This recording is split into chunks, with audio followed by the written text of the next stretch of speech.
रूप। जैसे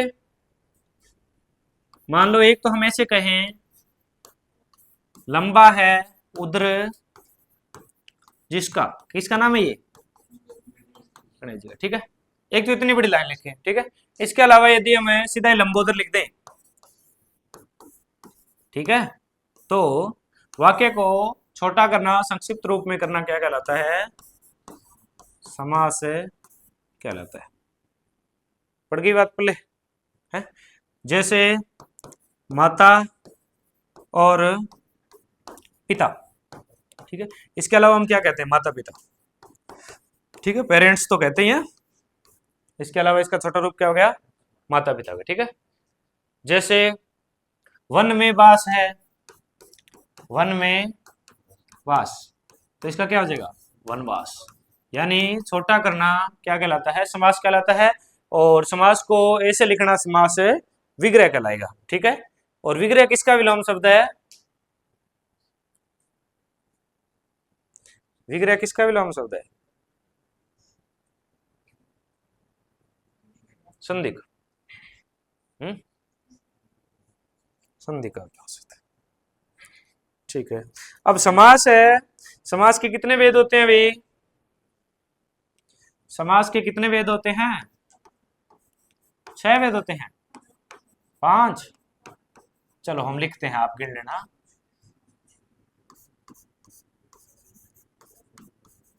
अवयवी, वाव, ठीक है। दूसरा द्विगु, तीसरा तत्पुरुष नहीं आता क्या,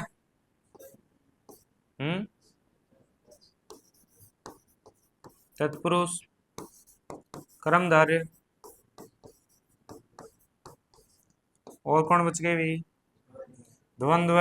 ये तो ज्यादा चले गए आपसे, जितने आपने बताए थे चले गए ना, हैं। विशेषण के कितने होते हैं, 4 होते हैं, ठीक है। ये है समास। अब सबसे पहले तो पहचान करना आना चाहिए, जैसे संधि के में पहचान करनी आती है मात्राओं से, उसी प्रकार इसकी क्या आनी चाहिए, हमें सबसे पहले तो पहचान जरूरी है। नाम तो जरूरी है ही है, नाम के अलावा पहचान जरूरी है। तत्पुरुष के अलग पार्ट और होते हैं, वो अलग से पढ़ेंगे हम, ठीक है। अब इनकी पहचान देखते हैं।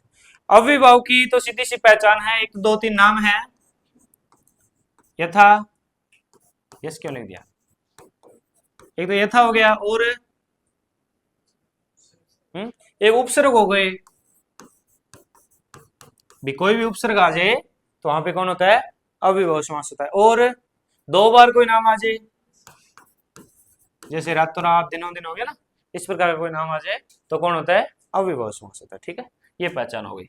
द्विगु का देखो, द्वि का मतलब क्या होता है, 2, और मैंने इसे 2 नंबर पे लिखा है, इसलिए लिखा है, तो 2 क्या है, संख्या है, ठीक है। तो कोई भी संख्यावाची चीज आएगी, कोई भी कैसी चीज आएगी, संख्यावाची आएगी सर्व। जैसे सप्तऋषि 7 हो गए ना, चौराहा, ठीक है, त्रिकोण, ऐसे नाम किसमें आएंगे, संख्यावाची में आएंगे, यानी द्विगु समास के अंतर्गत आएंगे, ठीक है। तत्पुरुष का मतलब हो गया कारक से, कारक याद है क्या आपको, कर्ता ने कर्म को कर्ण से आपदान संप्रदान अधिकरण में पेपर, ऐसा कुछ याद है क्या, संबंध कारक। कारक मतलब है का, के, की, में, पर, से, के द्वारा, बाकी हम उदाहरण पढ़ेंगे तो साथ साथ है वो याद हो जाएंगे, ऐसे नाम है वो आएंगे, तो कहाँ होंगे बेटा, तत्पुरुष में, ठीक है। क्रमधारय कब होता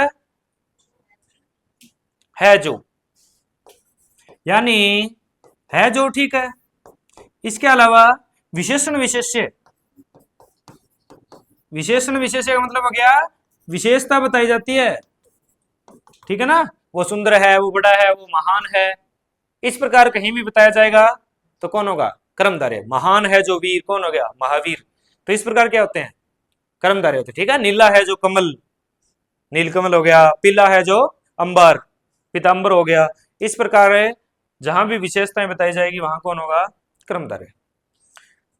द्वंद्व में देखो, ये दोनों चीज एक जैसी है ना,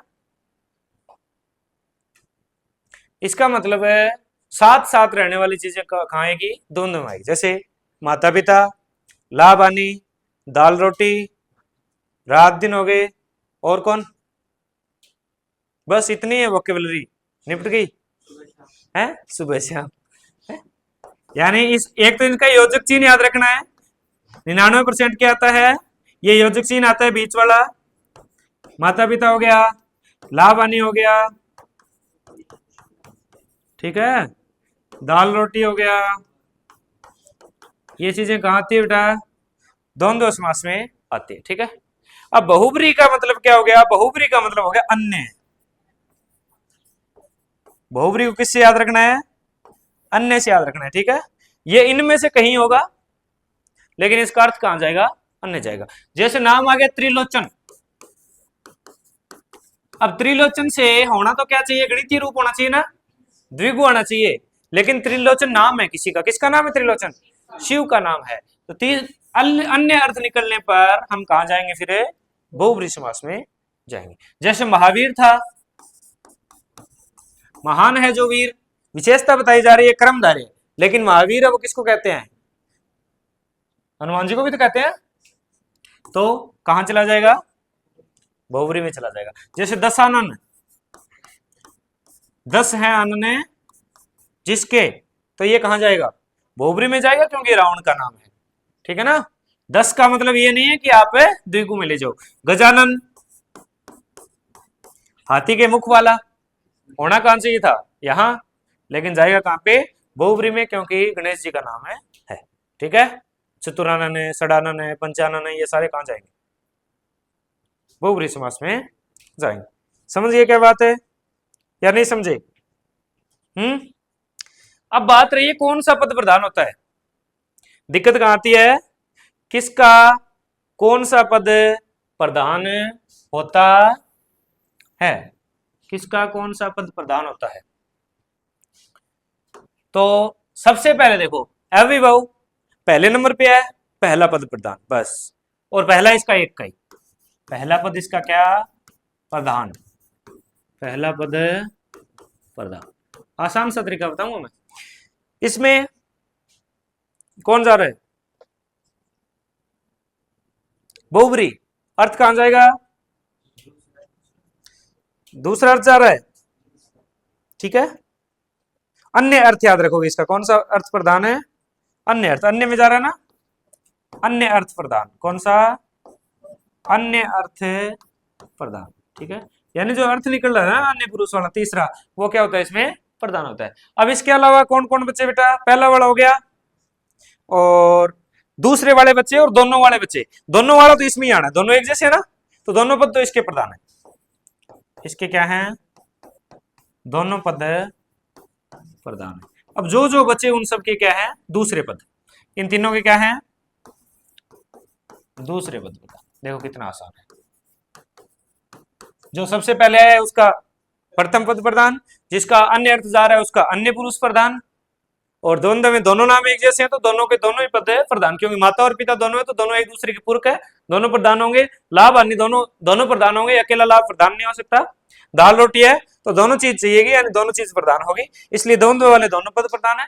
और बाकी बच्चे वे द्विगु, तत्पुरुष और क्रमधारय में कौन सा पद प्रधान है, दूसरा पद प्रधान है। इनका कौन सा पद प्रधान है, दूसरा पद। अब यदि कल मैं पूछूं किसका कौन सा पद प्रधान है तो आपको बोलना नहीं है, ठीक है। अविभाव का पहला, तीनों का दूसरा, द्वंद्व का दोनों, और बहुब्री का अन्य पद प्रधान, ठीक है। पहचान हम पहले ही सीख चुके हैं, ठीक है।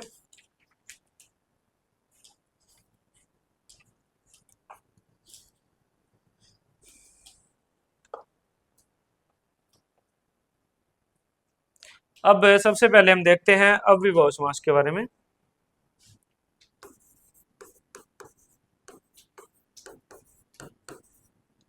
अव्ययभाव समास के बारे में, ठीक है,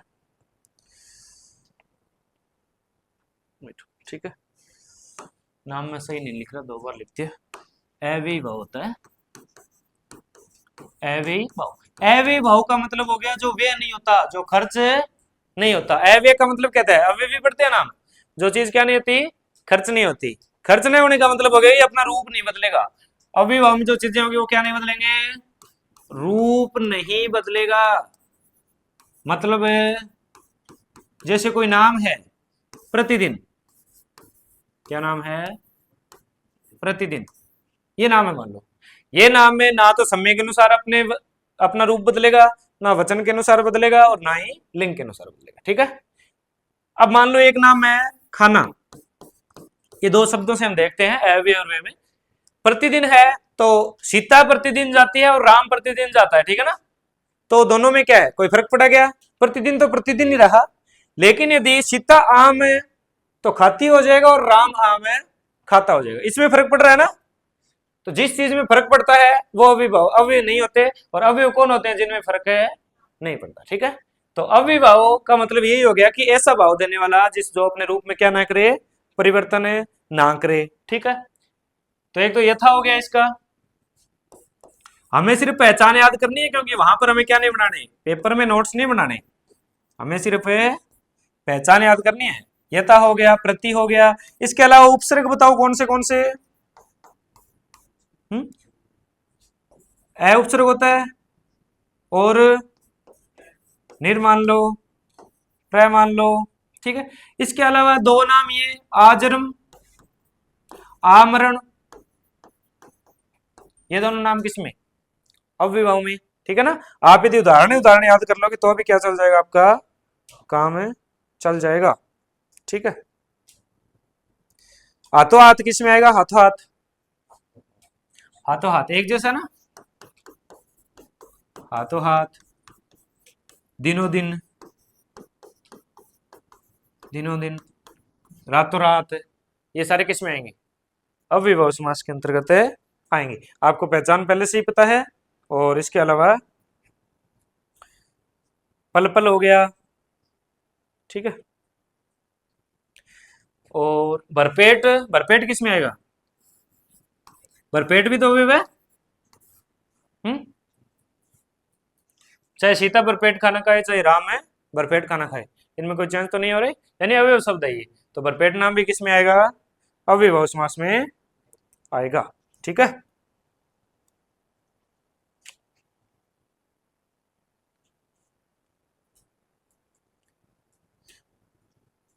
अतिसार नाम है, बताओ, ये बता दो, ये कहाँ आएगा,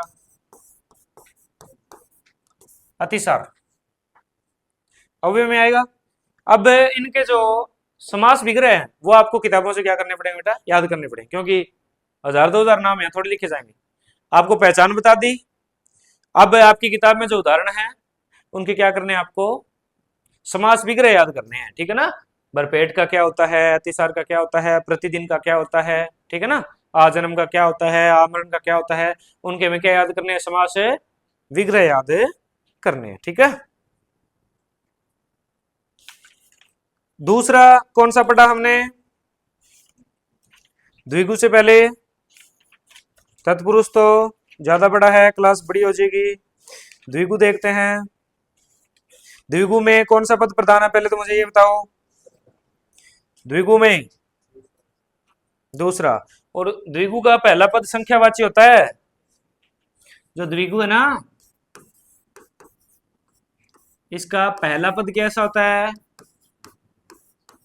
पहला पद संख्यावाची होता है। संख्यावाची का मतलब समझ गया ना, 7 8 1 2 3। द्विगु की सीधी सी पहचान है कि इसका पहला पद संख्यावाची होती है और दूसरा पद इसका क्या होता है बेटा, प्रधान होता है। ठीक है, मैं कुछ बस उदाहरण बता देता हूं, और तो इसका क्या, चौबारा, चौबारा क्या होता है बताओ, चौबारा क्या होता है, बताओ बताओ, हैं, मकान के ऊपर होता है? चौबारा का मतलब हो गया जिसके दरवाजे कितने हो, 4 दरवाजे हो। चौबारा का अर्थ क्या हो गया, जिसके 4 दरवाजे हो, वो क्या कहलाता है बेटा, चौबारा कहलाता है। ठीक है ना, एक चौबारा गांव भी तो है भादरा में। तिमाही का क्या अर्थ हो गया, चौबारा का मतलब तो 4 द्वार वाला, 4 द्वार वाला। अब तिमाही का मतलब क्या हो गया बेटा, तिमाही का मतलब कितने महीनों से आएगा ये, 3 महीनों से आएगा। ठीक है, 6 माही का मतलब है 6 महीनों से। साप्ताहिक 7 दिनों से हो गया, ठीक है ना। मंथली को हिंदी में क्या कहते हैं?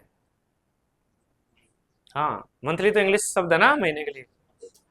हाँ, मासिक हो गया 1 महीने से, ठीक है। और 100 को सत, ठीक है, जैसे शताब्दी होती है ना, वैसे क्या हो गया? 100 हो गया, ठीक है। नवरत्न, नवरत्न का समास वगैरह क्या बनेगा? नवरत्न भी तो इसमें ही आएगा ना। नवरत्न का अर्थ हो गया नौ रत्नों का समाहार या नौ रत्नों का समूह हो गया, ठीक है ना। पंचतंत्र इसी में आएगा क्या? 5 तंत्रों का समूह हो गया ना। त्रिवेणी, त्रिवेणी संगम आपने पढ़े होंगे भूगोल में, ठीक है। षटकोण, षटकोण का मतलब कितने कोण है? 6 कोण।